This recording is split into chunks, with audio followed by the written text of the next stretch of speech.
ضلالة وكل ضلالة في النار. فأعوذ بالله من الشيطان الرجيم.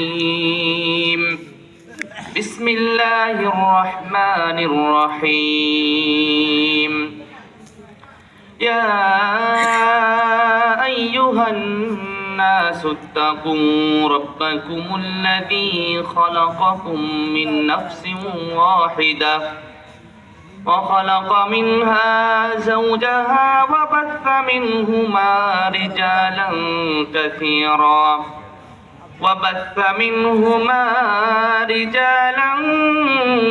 كثيرا ونساء واتقوا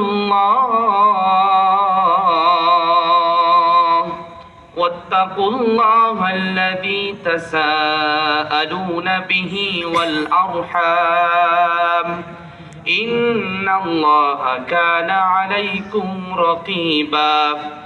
يا أيها الذين آمنوا اتقوا الله حق تقاته ولا تموتن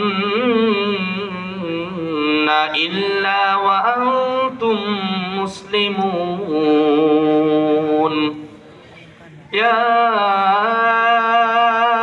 أيها الذين آمنوا اتقوا الله وقولوا قولا سديدا يصلح لكم أعمالكم ويغفر لكم ذنوبكم ومن يطع الله ورسوله فقد فاز فوزا عظيما. فقد قال الله تبارك وتعالى في كلامه المجيد. فأعوذ بالله من الشيطان الرجيم. وإذا الموءودة سئلت بأي ذنب قتلت. وقال تعالى هن لباس لكم وأنتم لباس لهن إلى آخر الآية. 12তম বার্ষিক ইসলামী সম্মেলনের সম্মানিত সভাপতি, প্রধান অতিথি, বিভিন্ন অতিথিবৃন্দ, সম্মানিত আলোচকবৃন্দ, উপবিষ্ট রয়েছেন উস্তাদ তুল্য মুরব্বিয়ানে কেরাম, প্রিয় যুবক ভাইরা, নওগাঁ সাংগঠনিক জেলার বিভিন্ন পর্যায়ের দায়িত্বশীল বৃন্দ, আন্দোলন যুব সংঘ সোনামণির, পর্দার অন্তরালে মা ও ভগ্নীগণ, সম্মানিত সুধী মণ্ডলী, আল্লাহ রাব্বুল আলামিনের প্রশংসা করছি যে আল্লাহ সুবহানাহু ওয়া তাআলা আমাদেরকে দুনিয়ায় মত্ত না থেকে, দুনিয়ার জীবন থেকে আল্লাহ রাব্বুল আলামিনের জিকিরের দিকে আল্লাহ তৌফিক দিয়েছেন। পবিত্র কোরআন ও সহিহ হাদিস শোনার তৌফিক আল্লাহ দিয়েছেন। রব্বে কারিমের প্রশংসা জ্ঞাপন করছি আলহামদুলিল্লাহ। শান্তি বর্ষিত হোক নবী মুহাম্মদ সাল্লাল্লাহু আলাইহি ওয়াসাল্লামের প্রতি, যার আগমনের পরে যদি আমরা দুই চলক বিশিষ্ট কোনো যানের কথা বলি, ধরুন মোটরসাইকেল বা সাইকেল, মোটরসাইকেল বা সাইকেলের এক চাকা আছে, আর এক চাকা দিয়ে মোটরসাইকেল বা সাইকেল কি চলবে? চলবে কি? চলবে না। ঠিক এই পৃথিবীর শুরুটা বা সূচনাটা হয়েছিল আদম আলাইহিসসালাতু ওয়াসসালামকে দিয়ে, এবং আদম আলাইহিসসালাতু ওয়াসসালামের সঙ্গিনী হিসাবে আল্লাহ রাব্বুল আলামিন যাকে সৃষ্টি করেছিলেন আদম আলাইহিসসালাতু ওয়াসসালাম থেকে, তিনি হচ্ছেন আমাদের মা হাওয়া। তাদের শুরুটা ছিল জান্নাতের মধ্যে, যদিও পারিবারিক বন্ধনটা জান্নাতে শুরু হয়েছিল, আবার এসে জান্নাতে ফিরে যাবে। আল্লাহ রাব্বুল আলামিন তাদের শুরুটা করেছিলেন যেভাবে, তো এক আদমকে দিয়ে আল্লাহ রাব্বুল আলামিন তার সঙ্গিনী সৃষ্টি করলেন মা হাওয়া। তো একজনকে মর্যাদা আরেকজনকে মর্যাদা নাই, বা এক চাকায় হাওয়া আছে আর এক চাকায় পাম বা হাওয়া নাই, দুই চলক বিশিষ্ট গাড়ির এক চাকা আছে আর এক চাকা নাই, এটা যেমন চলতে পারে না, ঠিক সমাজের মাঝে পুরুষদের মর্যাদা থাকবে, নারীদের মর্যাদা থাকবে না, বিষয়টা এমন হতে পারে না। যদিও এখান থেকে 1400 বছর পূর্বে, ইসলাম আগমনের পূর্বে জাহিলি সমাজের মানুষদের মধ্যে নারীদের কোনো অধিকার ছিল না। নারীরা শুধুমাত্র ছিল ভোগ্যপণ্য। নারীরা বিভিন্ন পণ্যের মতো বেচা কেনা হতো। স্বামী ইচ্ছা করলে তাকে তালাক দিতে পারত, ফেলে দিতে পারত। এমন কোনো জঘন্য অপরাধ ছিল না যে নারীদের সাথে তাদের অধিকার ছিনিয়ে নিয়ে তাদেরকে তাদের অধিকার থেকে বঞ্চিত করা হতো না। সব কিছু যদি ঘটনা আমরা বলতে চেষ্টা করি, যখন নারীদের যে তবিয়তগত বা সৃষ্টিগত যে বৈশিষ্ট্য রয়েছে, মাসের 6 দিন অথবা 7 দিন মা বোনদের নির্দিষ্ট সময়ে সালাত আল্লাহ রাব্বুল আলামিন মাফ করেছেন। তো এই সময়গুলোতে তাদেরকে সংসার থেকে এমনকি বাড়ি থেকে পৃথক করে দেওয়া হতো। নবী মুহাম্মদ সাল্লাল্লাহু আলাইহি ওয়াসাল্লাম আসলেন, তিনি বললেন এই 6 দিন বা 7 দিন, অর্থাৎ মাস যদি হয় 29 বা 30, 24 দিন বা 23 দিন বাদে মানে ইবাদত করবে, সালাত আদায় করবে, বাকি দিনগুলো সে সালাত আদায় করবে না তার পিরিয়ডিক্যাল সিস্টেম অনুযায়ী।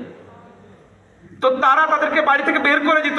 ইসলাম বলল, নবী সাল্লাল্লাহু আলাইহি ওয়াসাল্লাম তিনি বললেন সবকিছু জায়েজ ইল্লা নিকাহ, স্বামী এই কাজ ব্যতীত, স্বামীর চাহিদা ব্যতীত সে সব কাজ করতে পারবে, এটা ইসলাম দিল। অথচ বিধর্মীরা বা জাহেলরা নারীকে পৃথক করে দিল। আপনি যদি ধর্মের দিকে যান, ইসলাম ধর্ম যেটা দিয়েছে নারীদেরকে, ইসলাম মানুষকে যা দিয়েছে, অন্য কোন ধর্ম, আপনি হিন্দু ধর্মের দিকে যান, আপনি বৌদ্ধ ধর্মের দিকে যান, আপনি খ্রিস্টান ধর্মের দিকে যান, খ্রিস্টান ধর্মে বা বৌদ্ধ ধর্মে নারীকে জাহান্নাম বা নরকের বস্তু হিসাবে আখ্যায়িত করা হয়। হিন্দু ধর্মে ও জন্মগ্রহণ করেছে, বিবাহ হয়েছে, শেষ পৈতৃক সম্পর্ক সব শেষ, এই জন্য ঝাড়ু উঠান বাড়ুন যত কিছু আছে এক পিকআপে বা এক ট্রাকে একবারে দিয়ে দেয়, আর তুই বাবার বাড়ি বা ভাইয়ের বাড়ি ফিরবি না, তোর কিন্তু এটাই শেষ বিদায়। যদিও মুসলমানদের মধ্যে এই আকীদা ঢুকে পড়েছে, মুসলিমদের মধ্যে কেউ কেউ, আমরা কথিত আহলে হাদিস শুধু হলে চলবে না, রফুল ইয়াদাইন করলে আহলুল হাদিস নয়, পায়ের সাথে পা মিলালে আহলে হাদিস নয়, জোরে আমিন বললে আহলে হাদিস নয়, এগুলো নবী সাল্লাল্লাহু আলাইহি ওয়াসাল্লামের তাকিদপূর্ণ সুন্নাহ, এগুলো যেমন মানতে হবে, কখনো খুঁটিনাটি বলার সুযোগ নেই। ঠিক অনুরূপ ভাবে নারীকে বা মেয়েকে বা বোনকে তার সম্পদ পিতা মারা যাওয়ার সাথে সাথে তাকে বুঝে দিতে হবে। ঠিক, আপনি শুধু বলবেন হালাল বুঝি হারাম বুঝি, আমি অধিকার বুঝি, অধিকার প্রতিষ্ঠা করতে চাই, কিন্তু আপনি আপনার বোনের ক্ষেত্রে অধিকার প্রতিষ্ঠা করেননি, আপনি আপনার স্ত্রীর ক্ষেত্রে অধিকার প্রতিষ্ঠা করেননি, বা আমি আমার স্ত্রীর ক্ষেত্রে অধিকার প্রতিষ্ঠিত করতে পারিনি, বোনের ক্ষেত্রে, ফুফুদের ক্ষেত্রে, আর অন্যান্য ক্ষেত্রে আমি অধিকার প্রতিষ্ঠিত করতে পারিনি। সমাজের ধারণা এমন, বাবা মারা গেল, আরে সম্পদ যেটা আছে, সম্পদ যেটা আছে তুই বোন এটা নিয়ে যাবি, বাবার সম্পদ এটা বিক্রি করবি, তোর তো একটা এ বাড়িতে তোর অধিকার আছে, তুই যদি বিক্রি করিস তুই তো আর ঢুকতে পারবি না, এমন ভয় মহিলাদেরকে দেখিয়ে দেওয়া হয়। আবার কেউ কেউ মনে করে বাবার বাড়ির সম্পদ বিক্রি করে এটা বড় মস্ত বড় অপরাধ। অথচ ইসলাম নারীকে অধিকার দিয়েছে। এই অধিকার হিন্দু ধর্মে নেই, এই অধিকার বৌদ্ধ ধর্ম আপনি ভালোভাবে তালাশ করলে পাবেন না, এই অধিকার খ্রিস্টান ধর্মের মধ্যে পাবেন না। অথচ ইসলাম 1400 বছর পূর্ব থেকেই নবী মুহাম্মদ সাল্লাল্লাহু আলাইহি ওয়াসাল্লাম আগমনের পরে সব একের পর এক সবার অধিকার আল্লাহ রাব্বুল আলামিন তার মাধ্যমে বুঝিয়ে দিয়েছেন। সুবহানাল্লাহ। ইসলাম নারীকে কিভাবে দেখেছে, ইসলামের চোখে নারী কেমন বস্তু, ইসলাম কারণ কি, এই বিষয়গুলো আলোচনার কিছু কারণ রয়েছে। মাঝে মাঝে দেখবেন কিছু চুলকানিওয়ালা মানুষের আবির্ভাব হয়। চুলকানিওয়ালা মানুষ বোঝেন তো, নারী, কিন্তু দেখলে আপনি বুঝতে পারবেন না এটা নারী না অন্য কিছু, এটা কি মুজাক্কার নাকি মুয়ান্নাস, নাকি এটা মধ্যকারের কোনো কিছু, পুরুষ না মহিলা, মধ্যকারের কোনো কিছু, এরকম আপনার বোঝার মাঝে মধ্যে দায় সারা হয়ে যাবে। কারণ হয়তোবা শাড়ি পরেছে, আবার দেখবেন এই যে সুন্নাতি চুল আমরা রাখি না, বাবরি চুল বলা কিন্তু ঠিক না, এটা সুন্নাতি চুল 3 স্তরে রাখা যায়। বাবরি চুল মানে কি বাবরের চুল নাকি, নাকি ওটা সুন্নাতি চুল? কথা বলেন। বাবরের চুল, বাবরি চুল মানে কি বাবর যেভাবে রাখছে সম্রাট বাবর ওইভাবে চুল রাখবো নাকি সুন্নাতি চুল রাখবো? সুন্নাতি। তো দেখবেন শাড়ি পরা, তাহলে বুঝবেন আপনি যে কি না মহিলা। তারপরে দেখবেন আবার বাবরি চুল বা ওই সুন্নাতি চুল, তখন আপনি কি বলবেন? বিপদ। আচ্ছা দেখবেন হিজড়া, আমরা তাদেরকে মানে খাটো চোখে দেখি না, আমরা ছোটও করি না, সে কমিশনের মধ্যে এগুলোও পাবেন।